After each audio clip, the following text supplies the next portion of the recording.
Hello guys, ഇന്ന് നമ്മൾ വന്നിരിക്കുന്നത് ലാസ ഐഡ്രൈവിലേക്കാണ്.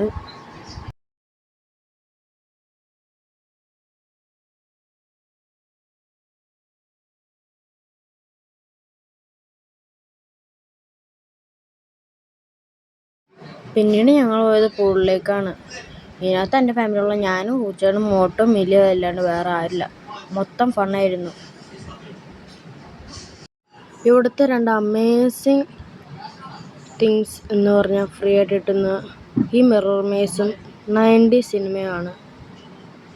ഈ മിറർ മേസിൻ്റെ പ്രത്യേകത എന്താണെന്ന് വെച്ചാൽ നിങ്ങൾക്ക് എക്സിറ്റ് കണ്ടുപിടിക്കണം. തുടക്കത്തിൽ 2 ടിക്കറ്റേ കിട്ടത്തുള്ളൂ. പക്ഷെ അഥവാ നിങ്ങൾക്ക് കുറേ പേർക്ക് കയറണമെന്നുണ്ടെങ്കിൽ അവിടെ പേ ചെയ്യാവുന്നതാണ്. തുടക്കത്തിൽ ഇതിനകത്ത് എൻ്റെ അനിയത്തിയും മോട്ടുവുമാണ് കയറിയിരിക്കുന്നത്. ആ ഒരു ചാലഞ്ച് എന്ന് വെച്ചാൽ എക്സിറ്റ് കണ്ടുപിടിക്കണം.